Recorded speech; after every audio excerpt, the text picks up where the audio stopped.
SDM, kita mampu memahami secara utuh tentang materi-materi pengolahan SDM sebagai langkah strategi dan sekaligus membekali kita agar mampu membina suatu organisasi lembaga atau perusahaan yang menempatkan manajemen sebagai faktor utamanya. Menurut Henry Fayol, manajemen adalah sebuah proses perencanaan, pengorganisasian, dan pengawasan terhadap sumber daya yang ada untuk mencapai tujuan yang efektif dan efisien. Dan apa pengertian manajemen sumber daya manusia? Yaitu suatu proses menangani berbagai masalah pada ruang lingkup karyawan, pegawai, buruh, dan manajer, juga sebagai tenaga kerja yang menopang seluruh aktivitas dari organisasi, lembaga, atau perusahaan untuk mencapai tujuan yang telah ditetapkan. Yang pertama, terlalu cepat merekrut.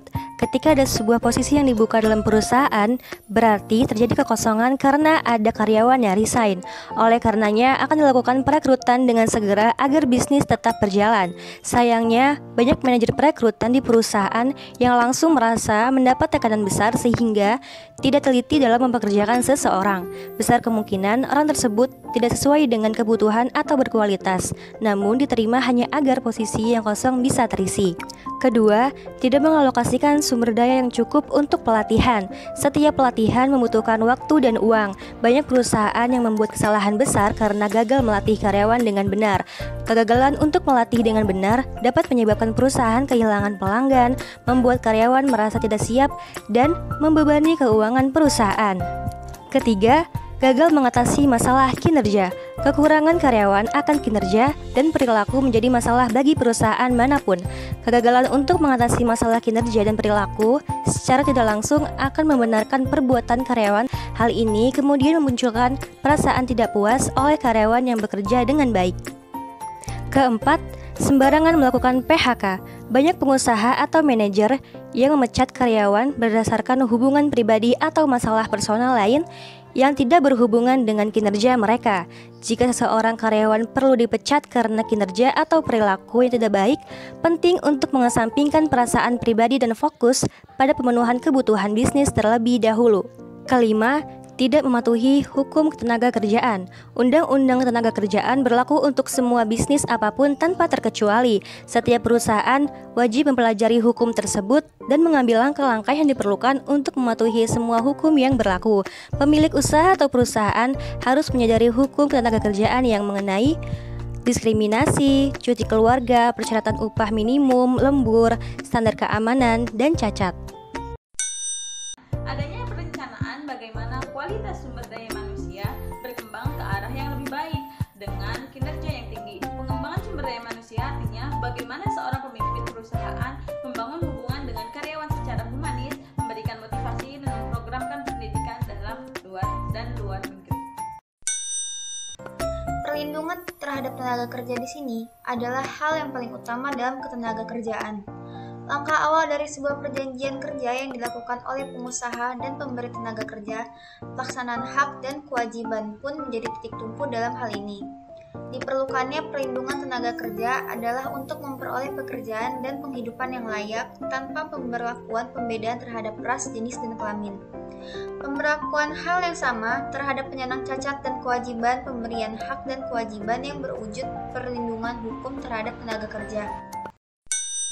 Yang pertama, karyawan bisa mengatakan jikalau stres kepada atasan atau HRD. Yang kedua, anjurkan karyawan untuk meditasi atau berolahraga. Yang ketiga, izinkan karyawan untuk kerja di rumah. Yang keempat, biarkan karyawan beristirahat sejenak. Yang kelima, ubah tampilan kantor. Dan yang keenam, sediakan makanan ringan di pantry. Caranya yang pertama yaitu memberikan reward bagi karyawan berprestasi. Sebagai bentuk apresiasi kepada karyawan terbaik di perusahaan, kamu bisa memberikan bonus atau insentif yang setimpal dengan prestasi yang diraihnya. Yang kedua yaitu mempererat kekeluargaan sesama karyawan. Nah, hubungan kekeluargaan yang erat sesama karyawan akan membuat mereka merasa nyaman dalam bekerja dan loyalitas terhadap perusahaan semakin meningkat. Yang ketiga yaitu memberikan training karyawan secara rutin dan berkala. Terkadang melakukan pekerjaan yang sama setiap harinya membuat para karyawan menjadi jenuh dan bosan. Training karyawan dapat memberikan motivasi untuk membangkitkan kembali semangat kerja mereka. Dalam sebuah perusahaan, peran tenaga kerja sangat vital. Perlu cara tersendiri untuk mengelolanya, sehingga kontribusi mereka bisa optimal. Gerak roda perusahaan sangat dipengaruhi oleh manusia, termasuk yang berperan sebagai tenaga kerja atau karyawan. Oleh karena itu, pihak pengelola atau pimpinan perusahaan tidak bisa seenaknya main atur atau main awasi saja, tanpa memperhatikan nilai serta watak kemanusiaannya. Dengan demikian, kegiatan pengendalian itu meski dilakukannya sedemikian rupa sehingga tidak merusak hakikat hubungan antar manusia yang sebenarnya.